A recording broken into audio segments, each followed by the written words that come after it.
Hello everyone, welcome back. आज हम लोग डिस्कस करने वाले हैं कुछ important numericals regarding hydrogen and hydroxide ions concentration as well as pH. ठीक है, तो आज हम लोग न्यूमेरिकल्स डिस्कस करेंगे इस लेक्चर में।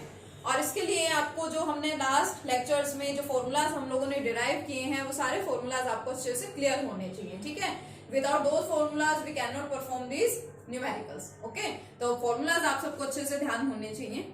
चलिए देखते हैं फर्स्ट न्यूमेरिकल।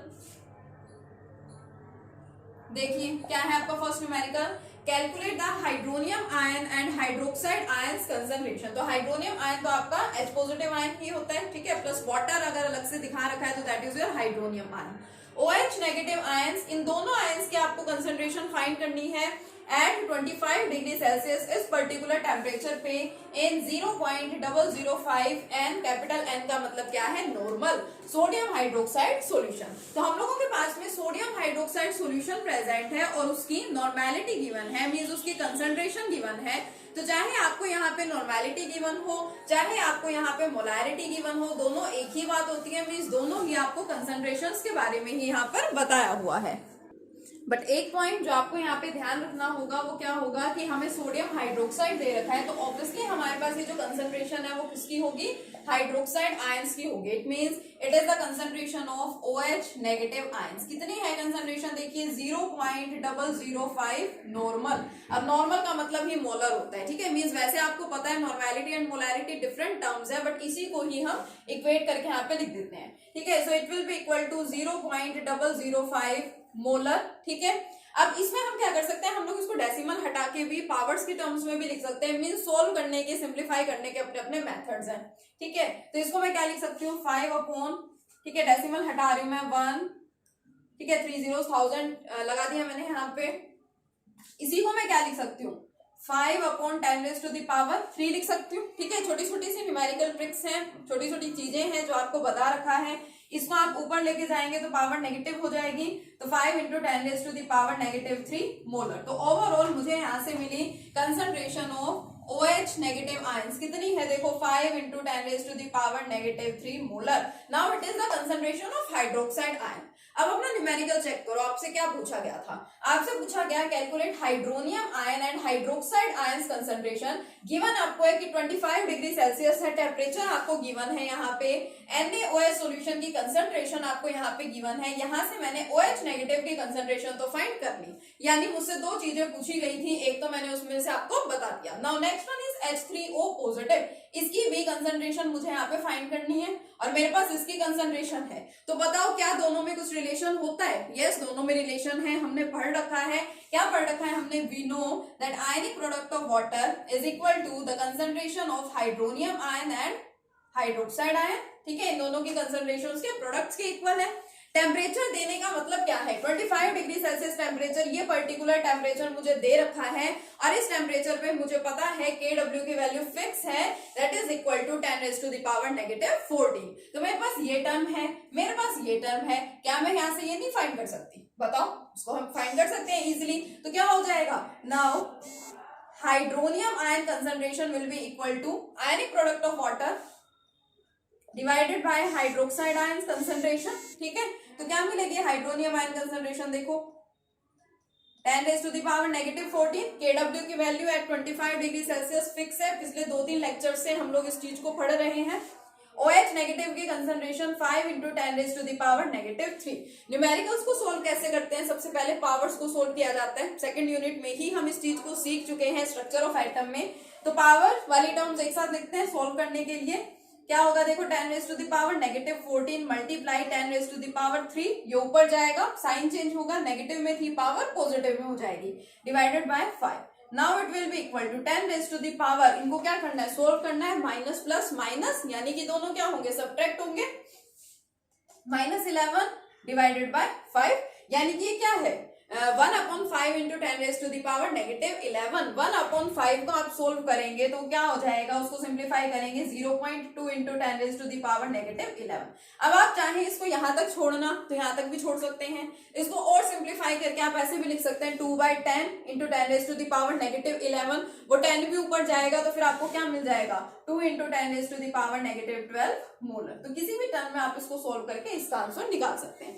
तो मेरे पास मुझे सोडियम हाइड्रोक्साइड सॉल्यूशन की कंसंट्रेशन गिवन थी, ठीक है। मैंने वहां से पहले हाइड्रोक्साइड आयन की कंसंट्रेशन फाइंड आउट की, फिर वहां से मैंने आयनिक प्रोडक्ट वाला रिलेशन लगाया और एट लास्ट मुझे हाइड्रोनियम आयन की भी कंसंट्रेशन यहां से मिल गई। तो आपको सबसे पहले आइडेंटिफाई करना है कि आपको गिवन क्या है, आपको एसिड दे रखी है या फिर बेस दे रखा है, उसी हिसाब से आप आगे अपना न्यूमेरिकल क्या करेंगे, सोल्व करेंगे। तो देखिए कितना सिंपल सा न्यूमेरिकल था, ठीक है। चलिए देखते हैं सेकंड न्यूमेरिकल।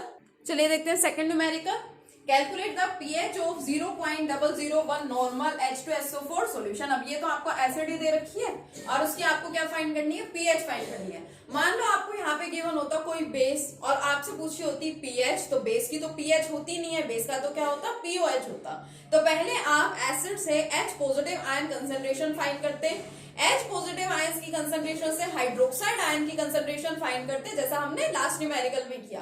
और जब आपको हाइड्रोक्साइड आयन की कंसंट्रेशन मिल जाती तब फाइनली आप क्या करते, पीओएच फाइंड करते, अगर आपसे बेस के लिए पूछा गया, ठीक है, यानी आपको पीओएच फाइंड करवाना है आपसे। अगर आपको मान लीजिए यहाँ पे कोई बेस दे रखा है और आपसे पीएच पूछा है, तो बेस से हाइड्रोक्साइड आयन कंसंट्रेशन आई, वहां से हाइड्रोनियम आयन कंसंट्रेशन आ जाएगी और उधर से आप क्या फाइंड कर लेंगे, पीएच। मींस आपको देखना है कि आपको फाइंड क्या करना है, कंसंट्रेशन किसकी आपको गिवन है, ठीक है, फिर आप उसको करेंगे। तो यहाँ पे तो एसिड ही गिवन है, यानी कि H पॉजिटिव आयन कंसंट्रेशन कितनी है यहाँ पे, 0.001 नॉर्मल।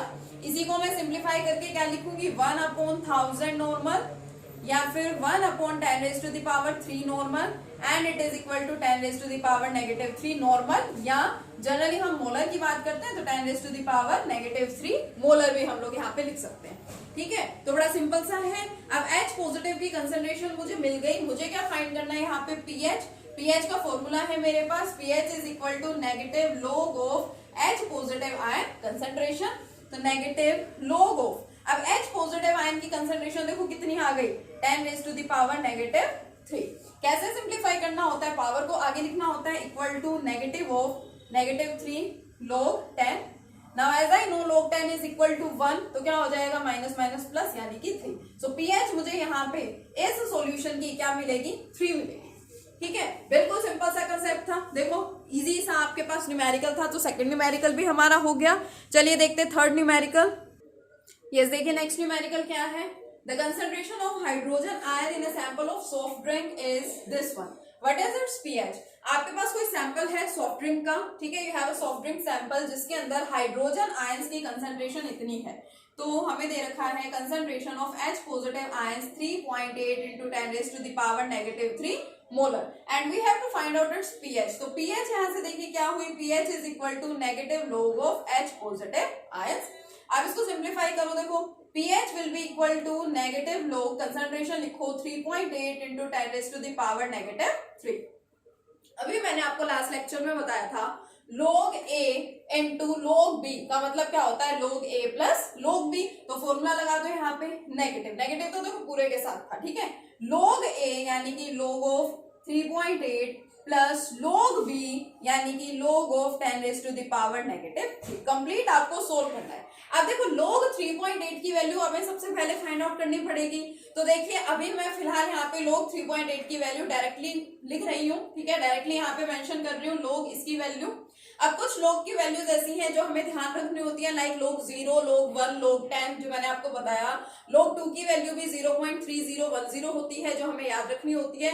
मींस ये 4 वैल्यूज ऐसी हैं जो कि आपको पेपर में गिवन नहीं होती, ठीक है, log टेबल भी इन वैल्यूज के लिए आपको गिवन नहीं होता, आपको ध्यान रखना पड़ता है। लेकिन बाकी सारे जो log की वैल्यूज है इनको फाइंड करने का तरीका होता है, ठीक है। तो इसके लिए अभी आप लोगों को पता है कि आपकी लाइव क्लास दोबारा से स्टार्ट होने वाली है, तो आपकी इसकी लाइव क्लास ली जाएगी और उसके अंदर आपको यहाँ पे मैं वैल्यू फाइंड आउट करना सिखाऊंगी, log की वैल्यू, ठीक है। सभी स्टूडेंट्स को क्लास अटेंड करनी है, कंपलसरी है, सभी स्टूडेंट्स वो क्लास अटेंड करेंगे और उसी क्लास में मैं आपको log की वैल्यू फाइंड आउट करना सिखाऊंगी, ठीक है। So be ready with your log tables. log table आपके पास अलग से भी अवेलेबल होगा, अदरवाइज आपकी बुक्स में जो लास्ट वाला पेज होता है, ठीक है, उसके ऊपर भी लॉग टेबल गिवन है। आपकी प्रैक्टिकल फाइल्स में भी लास्ट में लॉग टेबल्स गिवन होते हैं, फिजिक्स की प्रैक्टिकल फाइल में भी गिवन होता है, ठीक है। तो लॉग टेबल आप अपना अपने साथ रख के बैठेंगे एंड आई विल एक्सप्लेन कि how to find out the value of log, ठीक है। यहाँ पे मैं लॉग 3.8 की वैल्यू डायरेक्टली आप लोगों के सामने मेंशन कर रही हूँ, ठीक है। इसकी वैल्यू डायरेक्टली आप लोग लिखेंगे, it is approximately equal to 0.58। तो इसको देखो कैसे लिखेंगे, pH is equal to negative, इसकी वैल्यू होती है 0.58 प्लस, ये तो सोल्व करना आपको देखो आता ही है, ठीक है। 0.58 प्लस इसको कैसे सोल्व करेंगे, ये पावर आगे चली जाएगी तो -3 और फिर दोबारा क्या बचेगा log 10 is equal to 1। So our pH will be equal to -0.58 -3, ठीक है। And pH will be equal to -0.58 plus 3 में से 0.58 को क्या कर देंगे, सब्ट्रैक्ट कर देंगे, तो आपको यहाँ पे क्या मिल जाएगी, पीएच मिल जाएगी, ठीक है। दोनों को सब्ट्रैक्ट करेंगे, it will comes out to be equal to 2.42। तो आपको यहाँ से पीएच क्या मिल जाएगी, it will be equal to 2.42, ठीक है। तो इस तरीके से आप क्या करेंगे, पीएच फाइंड कर सकते हैं, कंसंट्रेशंस फाइंड कर सकते हैं डिफरेंट आयंस की, ठीक है। तो अभी मैंने आपको ये न्यूमेरिकल्स बताए, सबसे पहले आप इस टाइप के न्यूमेरिकल्स करके देखेंगे। पीएच रिलेटेड और भी हमारे पास काफी सारे टाइप्स के न्यूमेरिकल्स होते हैं, बट सारी टाइप्स हम एक साथ ही नहीं करेंगे, अदरवाइज आप कंफ्यूज हो जाएंगे, ठीक है। तो सबसे पहले जिस टाइप के मैंने आपको न्यूमेरिकल बताए हैं, आप उस टाइप के न्यूमेरिकल्स करेंगे, ठीक है। नेक्स्ट लेक्चर में कंटिन्यू करेंगे अपने नेक्स्ट कंसेप्ट के साथ। Okay, thank you.